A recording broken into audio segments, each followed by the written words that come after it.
Hello everyone. आज की हमारी क्लास मैथ के सेट वन की लास्ट क्लास है। तो हमारी दो क्लास पहले ही हो चुकी हैं जिसमें हम 34 क्वेश्चन कर चुके हैं। तो अगर आप में से किसी ने वो हमारी क्लास नहीं देखी तो पहले आप उनको करिए, उसके बाद आप इसको करें। तो इस क्लास में आज ये कंप्लीट हो जाएगा। तो आज की क्लास का जो हमारा पहला क्वेश्चन है उस पर आते हैं। Question number one. Question number one हमें दिया गया, किसी संख्या को 893 से भाग देने पर शेष 193 आता है। इसी संख्या को 47 से भाग देने पर क्या शेष आएगा। कभी भी आपसे ऐसा क्वेश्चन पूछा जाए तो उसमें आपको केवल एक ही काम करना होता है कि जिससे भाग देने के लिए बोला जाए। किससे बोला गया? 47 से। तो जो शेष फल है आप उसी को भाग दीजिए। तो ये शायद 4 बार चला जाएगा, तो 4 सत्ते 28, 4 चौक 16 और 2 18। यहाँ अगर हम 13 में से 8 घटा दें तो ये आ जाएगा 5, और यही हमारा आंसर होगा 5। तो क्वेश्चन नंबर 35 का आएगा बी। इसके बाद आते हैं हम क्वेश्चन नंबर 36 पर।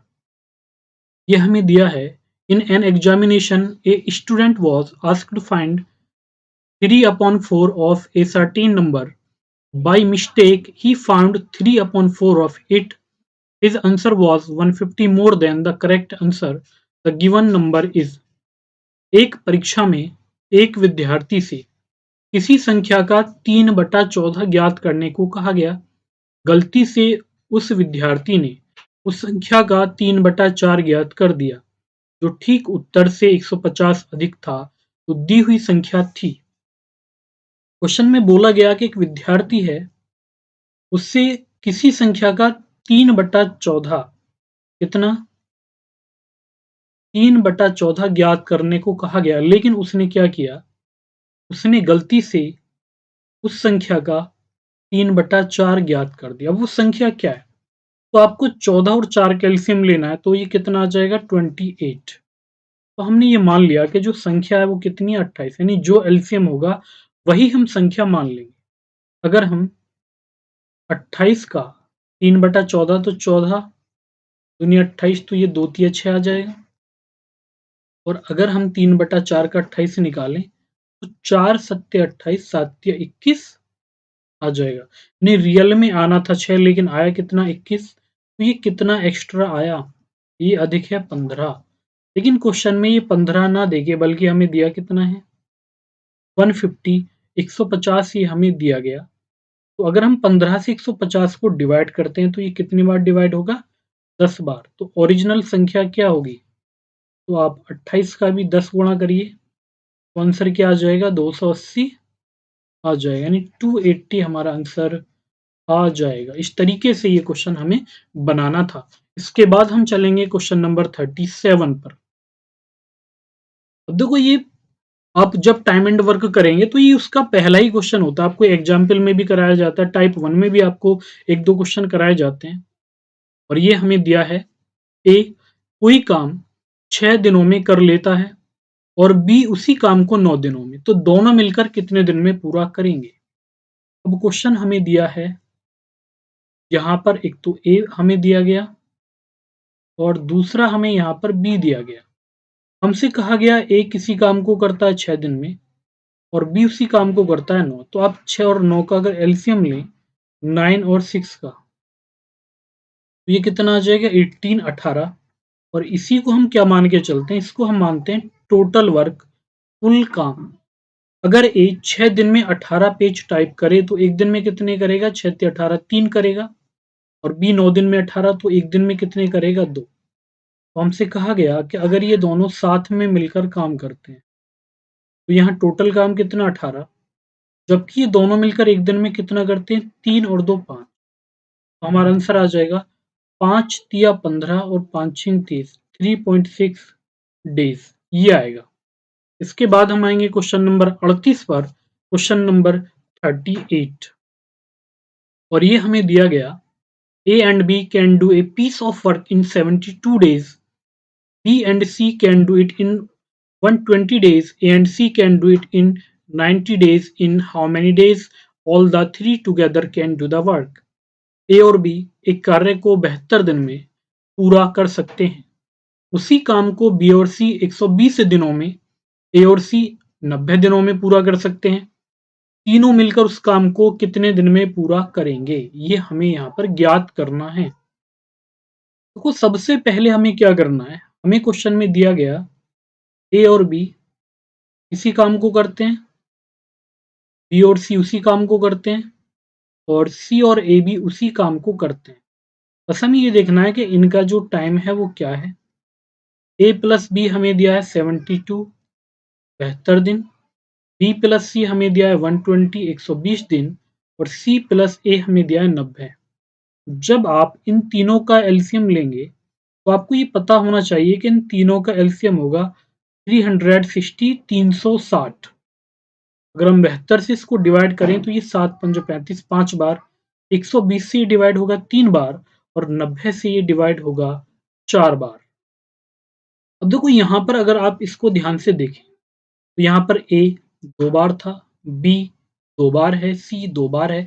जब आप इनको ऐड करेंगे तो यहाँ से हम ना 2 कॉमन लेंगे और ये क्या बचेगा, ए प्लस बी प्लस सी ये बचेगा और ये ए प्लस बी प्लस सी किसके बराबर होगा, 5 और 3 8 और 4 12, इसके बराबर 12 के। अगर हम इस 2 से इस 12 को डिवाइड कर दें तो ये आ जाएगा 6। तो यहाँ पर जो एबीसी की क्षमता है वो 6 आ जाएगी। यानी तीनों मिलकर एक दिन में 6 पेज टाइप करते हैं जबकि कुल काम 360। तो 6 से इसको डिवाइड करिए और जो हमारा आंसर है वो क्या आ जाएगा, वो आएगा 60। यहाँ पर कितने दिन लगेंगे तीनों को, 60 डेज 60 दिन लगेंगे। अब इसके बाद हम आएंगे क्वेश्चन नंबर 39 पर। देखो 39 हमें दिया है कि ए job can be completed by 12 men in 12 days. How many extra days will be needed to complete the job if 6 men leave after working for 6 days? 12 पुरुष एक काम को 12 दिन में पूरा कर सकते हैं यदि 6 पुरुष 6 दिन के बाद काम छोड़कर चले जाएं, तो काम के पूरा होने में कितने दिन और लगेंगे। देखो हमसे बोला गया कि 12 पुरुष एक काम को 12 दिन में करते। मैंने आपको ये भी बताया था जब टाइम एंड वर्क टॉपिक पढ़ाया था कि जो हमारा टोटल वर्क होता है, यहाँ पर जो एम होता है और डी, जब आप इनकी मल्टीप्लाई करते हैं तो हमें टोटल वर्क निकल के आता है और इसी कंसेप्ट का हम यहाँ पर यूज करने वाले हैं। तो हमसे कहा गया है इसमें 12 पुरुष, हमें क्या निकालना है, पहले हम निकालें टोटल वर्क। तो इसने कहा कि जो 12 पुरुष हैं ये कितने 12 ही दिन काम करते हैं। तो यहाँ पर जो टोटल वर्क होगा कुल काम वो होगा 144। काम कितना है 144। वो हमसे कहा गया कि 6 पुरुष 6 दिन के बाद छोड़कर चले गए, यानी 6 पुरुष गए 6 दिन के बाद, तो टोटल काम तो 12 ही पुरुष कर रहे थे और इन्होंने 6 दिन काम किया।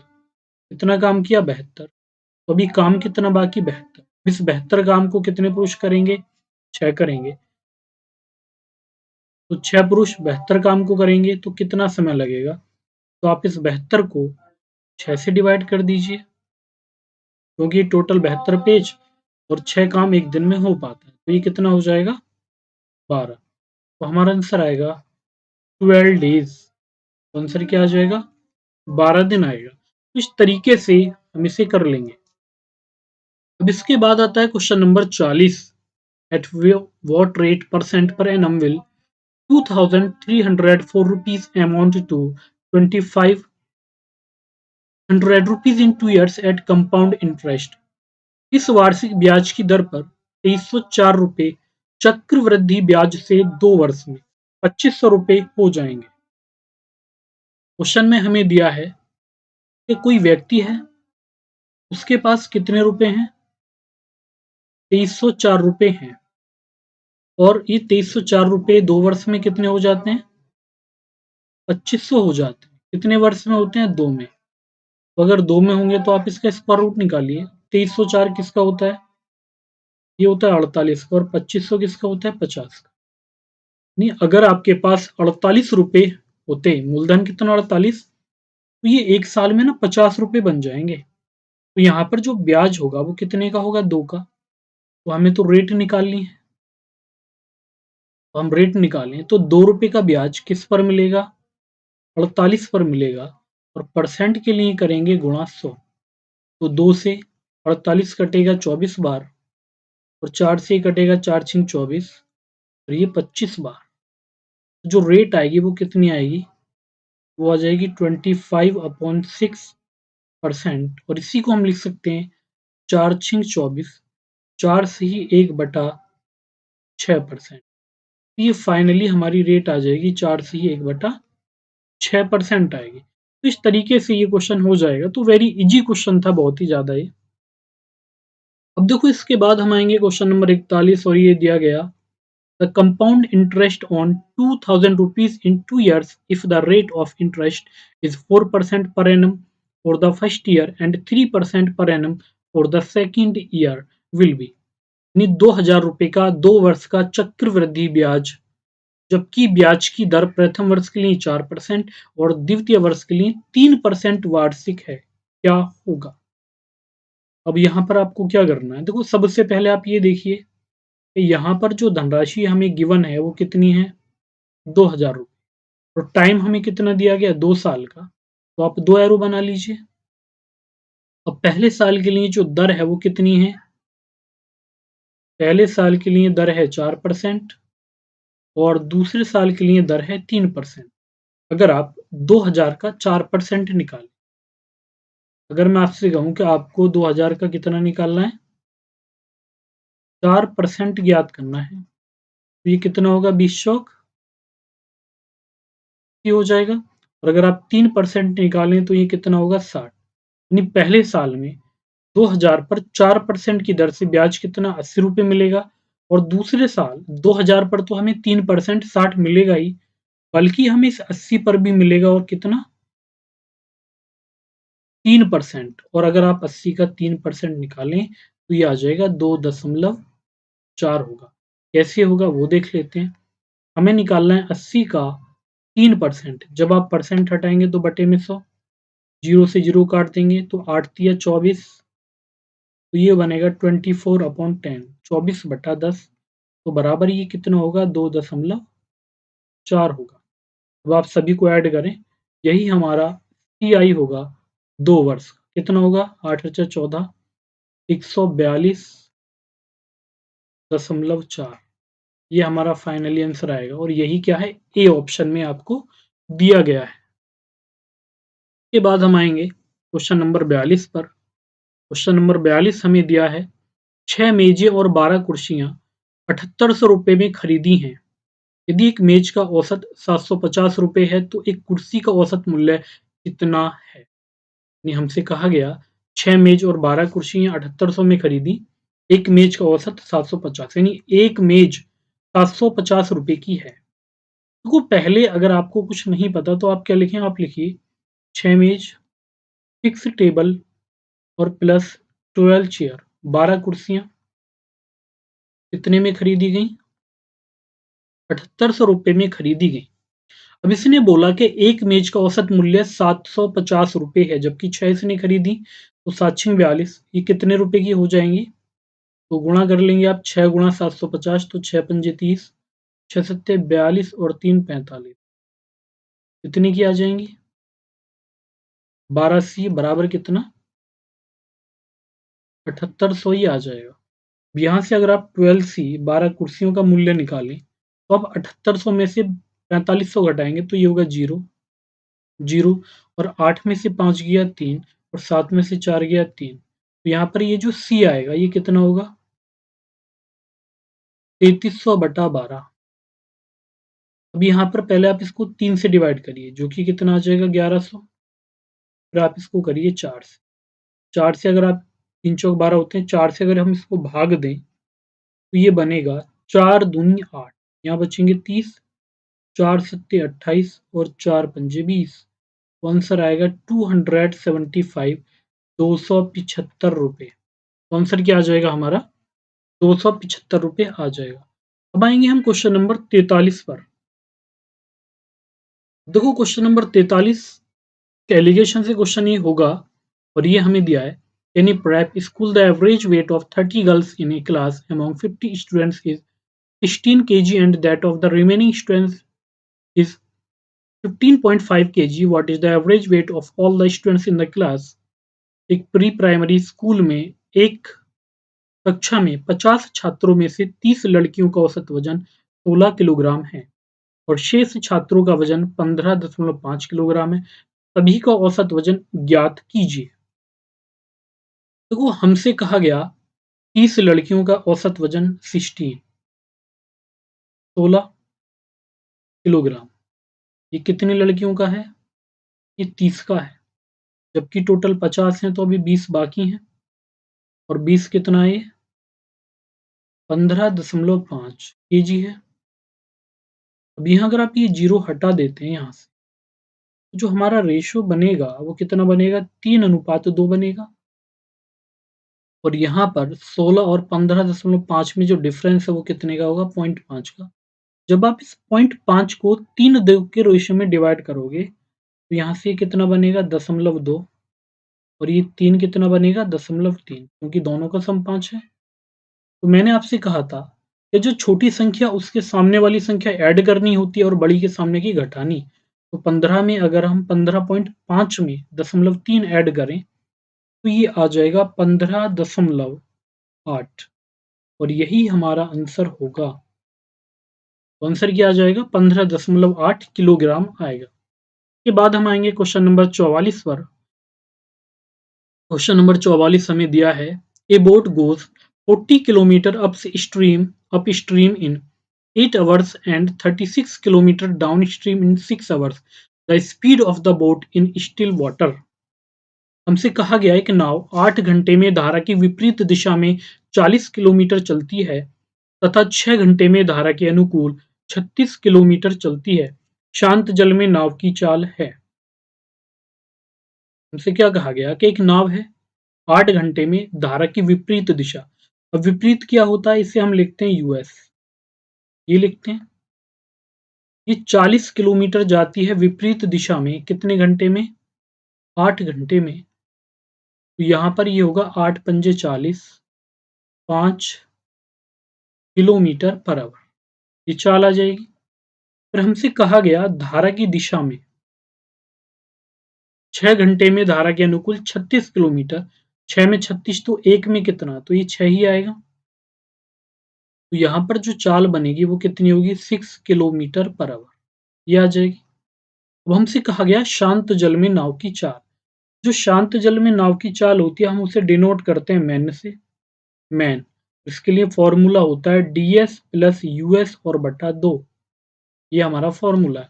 अभी यहाँ पर ds कितना दिया गया हमें? 6 और यूएस कितना दिया? 5 और बटे में 2। तो 6 5 11 और बटा 2। उसे डिवाइड करें तो ये कितना होगा?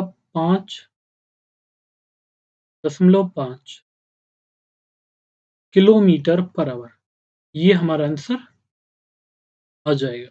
तो एक वेरी इजी क्वेश्चन था ये, बहुत ही आसान, जो कि हो जाएगा, इसमें कोई दिक्कत नहीं होगी। के बाद हम आएंगे क्वेश्चन नंबर 45 पर। Question number 45।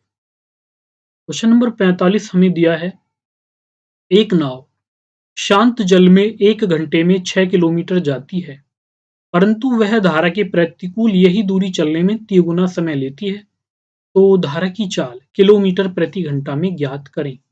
हमसे कहा गया एक नाव शांत जल में घंटे में कितना? 6 किलोमीटर। तो 1 घंटे में जितनी वो दूरी तय करेगी वही उसकी चाल होगी। तो जो मैन की चाल होगी वो कितनी? 6 किलोमीटर पर आवर। चाल होती क्या है? 1 घंटे में तय की गई दूरी या फिर 1 सेकंड में तय की गई दूरी। अब हमसे कहा गया कि धारा के अनुकूल और प्रतिकूल का टाइम का रेशो।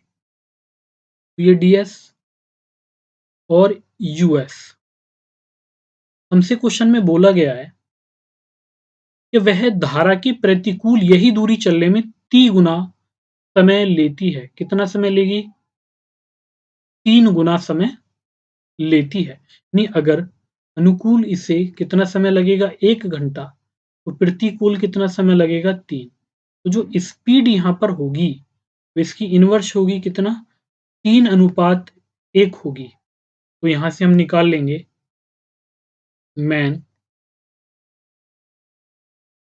और वाटर। ये हम निकालेंगे। तो मैन वाटर अगर हम निकालें तो मैन होता है ds प्लस यूएस बटा 2 और वाटर होता है ds माइनस यूएस बटा 2। तो बटे में 2 आ रहा है, उसको हटा दीजिए। केवल आपको क्या करना है, ds प्लस यूएस यानी 3 प्लस 1 और 3 माइनस 1 2। तो हमारा रेशियो कितना आ जाएगा, 2:1 आएगा। यानी अगर व्यक्ति की चाल 2 है तो धारा की चाल 1 होगी, लेकिन ये 2 ना देकर हमें कितना दिया गया, ये दिया है 6 किलोमीटर पर आवर। कितने गुणा, 3। तो इस एक में अगर हम 3 से मल्टीप्लाई करते हैं तो ये भी कितना आ जाएगा, 3 किलोमीटर पर आवर ये आ जाएगा। तो हमारा आंसर कितना आएगा, धारा की चाल आएगी 3 किलोमीटर प्रति घंटा। के बाद आएंगे हम क्वेश्चन नंबर 46, क्वेश्चन नंबर 46 पर। अब देखो ये क्वेश्चन ऐसा है कि जब एक टैंक भरे और एक खाली करे, तो यहाँ पर अगर ये ए बी हैं या एक्स वाई जो भी हैं, तो हम क्या करते हैं, ऊपर इनकी गुणा करते हैं और बटे में हमें करना होता है डिफरेंस। तो यहाँ पर हमें एक 5 दिया गया, भरने वाला और खाली करने वाला 4, और बटे में होगा ये 5 माइनस 4, तो बराबर कितना आ जाएगा, 20। तो ये पहले टाइप एंड ये पाइप टंकी का टाइप 1 का ही क्वेश्चन है, तो आप इसको देख लीजिएगा। इसके बाद हम आएंगे क्वेश्चन नंबर 47। हमें दिया है यदि ए अनुपात बी 3 4 और बी सी 8 9, तो ए बी सी का इसके बराबर होगा, रेशियो क्या होगा। हमें क्या निकालना है, ए बी निकालना है और सी निकालना है। तो यहाँ अगर हम ए बी को देखें तो ए बी हमें कितना दिया गया, 3:4 दिया गया, और हमें बी सी कितना दिया है, 8:9 दिया है। यह हमें दिया है। सबसे पहले तो आप ये देखिए, देखो यहाँ बी 2 बार आया, अब 2 बार आएगा वैल्यू तो सेम होगी ना बी की। तो आपको क्या करना होता है, आपको बी की वैल्यू सेम करनी होती है। नीचे ये 8, ऊपर 4 था, तो 4 में अगर आप 2 से गुणा कर दें तो 8 हो जाएगा। अब ये 4 के साथ क्या था, 3, तो आप 3 में भी 2 से गुणा करें तो ये बनेगा 3 दूनी 6, 8 और ये 9। हमारा आंसर क्या आएगा, 6 8 9 आ जाएगा। इसके बाद आएंगे हम क्वेश्चन नंबर 48 पर, क्वेश्चन नंबर 48। और हमसे कहा गया है इसमें, वर्तमान में ए और बी की आयु का अनुपात 3:1 है, वर्तमान में ए बी। तो सबसे पहले तो हम यहाँ पर लिख लेते हैं कि हमें पर्सन कौन कौन दिए गए। हमें दिया है एक तो ए, दूसरा हमें दिया है बी, और रेशियो हमें दिया गया है प्रेजेंट का कितना दिया गया, 3:1 ये दिया है 1। हमसे कहा गया 4 वर्ष पहले, तो अगर हम इसमें से 4 वर्ष घटा दें तो हम आ जाते हैं पास्ट में, और जो पास्ट का रेशियो है वो हमें दिया है 4:1, ये दिया है। अब हमें अंतर सेम करना था, तो ये 3 होगा और इधर कितना, 2। तो इस 3 की गुणा तो कर देंगे हम ऊपर, और 2 की गुणा कर देंगे नीचे वाली संख्याओं में। तो ये 3 से 2 यहाँ पर कमी 1 की, यहाँ भी ये 9 से 8 कमी 1 की, लेकिन कमी हमें 1 ना देकर बल्कि कितने वर्ष की दी गई, 4 वर्ष की दी गई। तो ये कितने गुणा होगा, 4 गुणा। तो ए की वर्तमान आयु क्या होगी, 3 तिया 9, और 9 में करें 4 से गुणा, तो ये आ जाएगी 36। तो आंसर क्या आएगा, 36 आ जाएगा। इसके बाद आएंगे क्वेश्चन नंबर 49, बहुत ही आसान क्वेश्चन है, और ये क्वेश्चन हमें दिया गया है 6 प्लस 6 प्लस 6 प्लस अनंत तक। कभी भी ऐसा क्वेश्चन आए तो आपको इस संख्या के फैक्टर ऐसे करने जिनका डिफरेंस 1 हो। तो ये कितना होगा, 3 गुणा 2। अगर यहाँ प्लस है तो बड़ी संख्या हमारा आंसर होगा, अगर यहाँ पर माइनस होता तो छोटी संख्या आंसर होगा। तो यहाँ पर आंसर क्या आएगा, 3 आएगा। इसके बाद आएंगे क्वेश्चन नंबर 50। क्वेश्चन नंबर 50 में हमें दिया गया √3 √3 √3, कहाँ तक या अनंत तक। तो कभी ये क्वेश्चन आए तो हमारा आंसर क्या होगा, जो यहाँ पर संख्या होगी अंदर वही होगा। अगर हम इस तरीके से दिया जाए ए ए ए और ये कहाँ तक, अनंत तक, तो हमारा आंसर क्या आता है, ए आता है। यानी जो संख्या हमें अंदर दी जाती है वही हमारा आंसर होता है। तो 50 क्वेश्चन हमारे कंप्लीट हो चुके हैं। तो इसके बाद अब हम प्रैक्टिस करेंगे सेट 2 की।